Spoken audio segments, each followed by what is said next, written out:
Have you ever wondered why words can hurt more than wounds or heal faster than medicine? Why a single sentence can change the course of your life, for better or worse?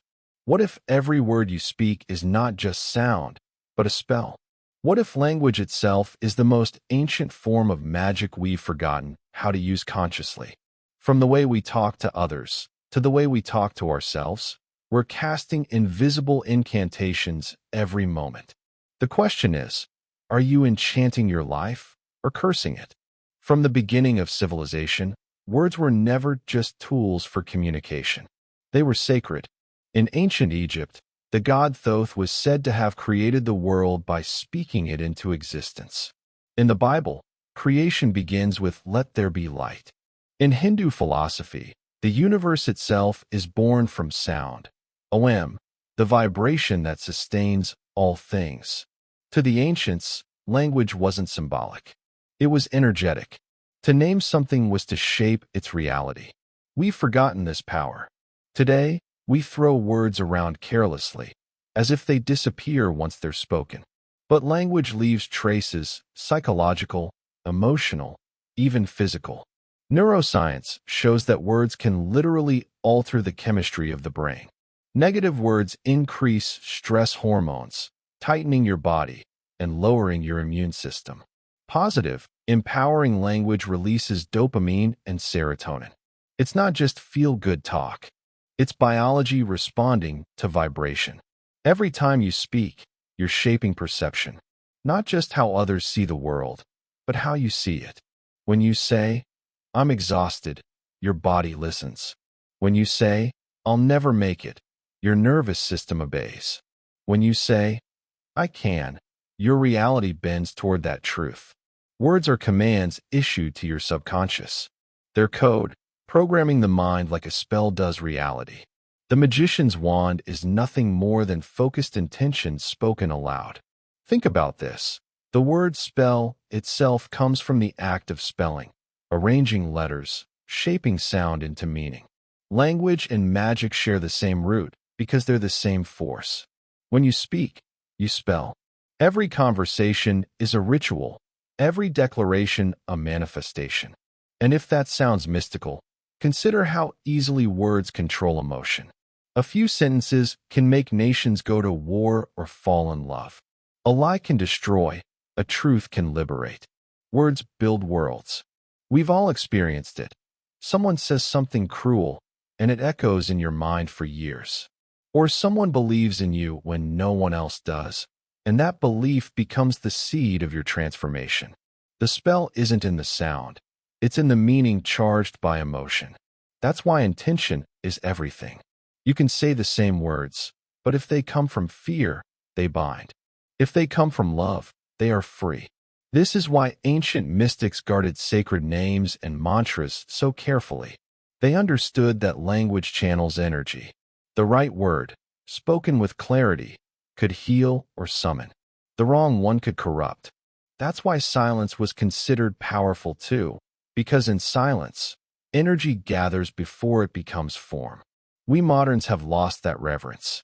We speak constantly, but rarely consciously. We confuse noise for expression, forgetting that the universe is always listening. But let's bring this back to daily life. Think about how you talk to yourself. Those quiet internal whispers. "I'm not enough. I always fail. I can't change." These are spells repeated so often that they become reality. The subconscious doesn't argue. It obeys. When you repeat words with conviction, you tell your mind what to believe. And the mind, in turn, reshapes your perception, your habits, your energy to match that belief. This is the real law of attraction, the vibration of language aligning with action. Now, imagine flipping that pattern.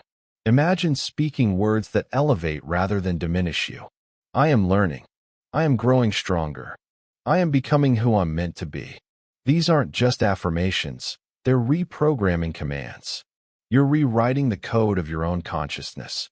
Every phrase is a spell, and you are the spellcaster. Words have rhythm, tone, and emotion, and these carry vibration. Have you ever noticed that when someone speaks with conviction, the air in the room changes? That's not metaphorical. Sound waves literally vibrate molecules. The ancient mystics intuited this long before physics could describe it. They chanted mantras, recited psalms, and invoked sacred syllables not because they believed in superstition, but because they understood resonance. The voice vibrates reality. And yet, the most dangerous spells are often the quiet ones. The ones we cast without noticing. Casual complaints, cynical jokes, words of doubt. They seep into the atmosphere of our lives, shaping the unseen. When we say, "That's impossible," we close doors. When we say, "I don't care," we dull our passion. When we say, "It doesn't matter," we convince ourselves that meaning itself is optional. Every careless word is a small betrayal of the power we hold. But there's a shift that happens when you realize this truth.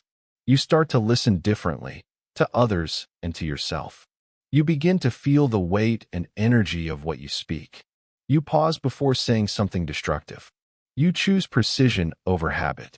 That's when language becomes sacred again. That's when you step into your role as a conscious creator, not a passive speaker.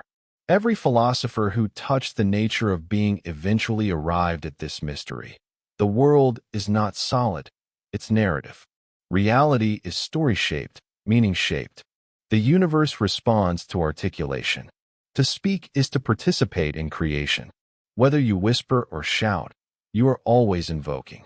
The only question is, what reality are your words summoning right now? If every word you speak is a spell, then silence is the moment before magic, the breath before creation. The way you speak determines not only how you live, but how life responds to you.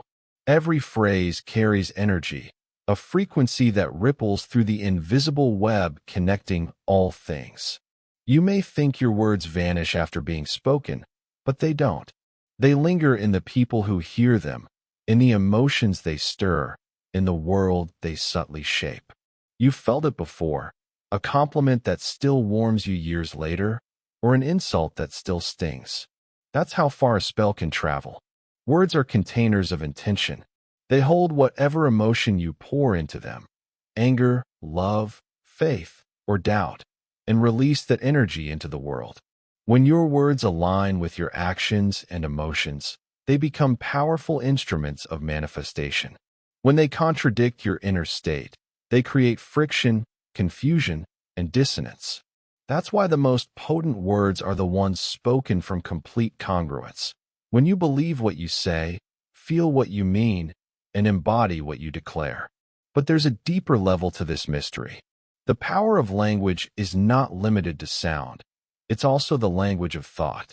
The inner dialogue running through your mind all day long shapes your vibration even more than what you speak aloud. Every silent repetition, "I'm not ready," "I'm afraid," "I can't handle this," programs your reality. The world you live in is an echo of your inner vocabulary. That's why awareness of self-talk is the foundation of self-mastery. If your thoughts are spells, then your mind is the altar. It's no accident that in almost every spiritual tradition, initiation begins with silence, observation, and speech discipline. The student learns to guard the tongue as one guards fire. The reason is simple. Energy follows attention, and attention follows words. Whatever you name, you give life to. When you say, "This day is cursed," it becomes heavy. When you say, "This challenge will teach me," it transforms. Naming is creation. You become a participant in shaping the universe through your choice of language. Modern psychology mirrors this ancient insight. Cognitive behavioral therapy is built on the idea that changing your words changes your mind. Reframing, turning "I failed" into "I learned," is more than semantics. It's spell work in disguise. You're altering your internal narrative, shifting the story your brain believes.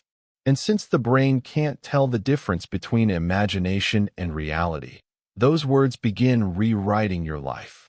But here's where it gets even more interesting. The vibration of words affects not just the mind, but the material world. Experiments by Dr. Masaru Emoto showed that water crystals change structure depending on the words they're exposed to.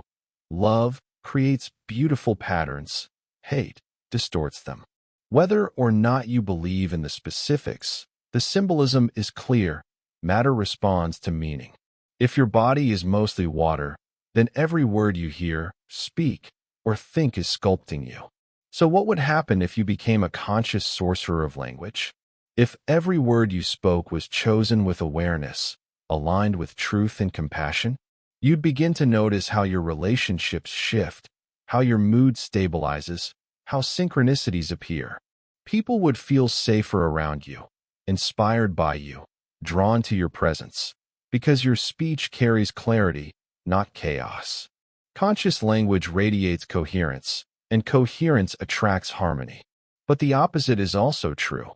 The more we indulge in careless words, gossip, sarcasm, complaint, the more we feed disorder. Words rooted in fear or bitterness spread like subtle poison. They drain energy, lower vibration, and disconnect us from meaning. That's why so many spiritual teachers emphasize right speech, not as moral law, but as energetic hygiene.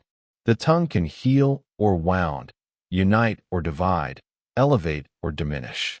It all depends on how awake you are when you speak. The challenge, then, is not to become silent forever, but to become intentional.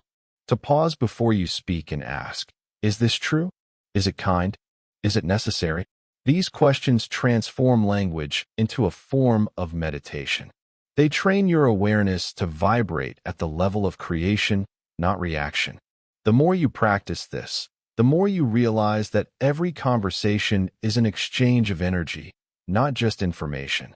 Words become sacred currency, and this awareness changes the way you listen. You start hearing beyond the words people say to the intention behind them. You sense when someone's speech comes from love or from pain. You become less reactive, more compassionate, because you recognize that most people are casting spells unconsciously. They don't realize they're shaping reality with every breath. Your awareness breaks the cycle. Consciousness is the antidote to unconscious magic. When you understand that words create worlds, you become careful not out of fear, but reverence. You realize that your voice carries the same creative essence that once spoke light into being. And you see that every moment offers a choice, to curse or to bless, divide or unite, destroy or heal. Language becomes not just a tool, but a spiritual path. So the next time you speak, feel the power moving through your throat, the vibration that can shape destinies. Remember that your words are alive. They ripple through minds, through matter, through time itself. Speak them as if they matter, because they do. And now I want to ask you, if every word you speak is a spell, what kind of magic are you creating in your life? Are your words building the world you want to live in, or tearing it down? Share your thoughts in the comments. And if this message resonated with you, don't forget to like this video and subscribe to the channel. Because when you speak truth, when you share wisdom, that's the kind of spell the world needs to hear again and again.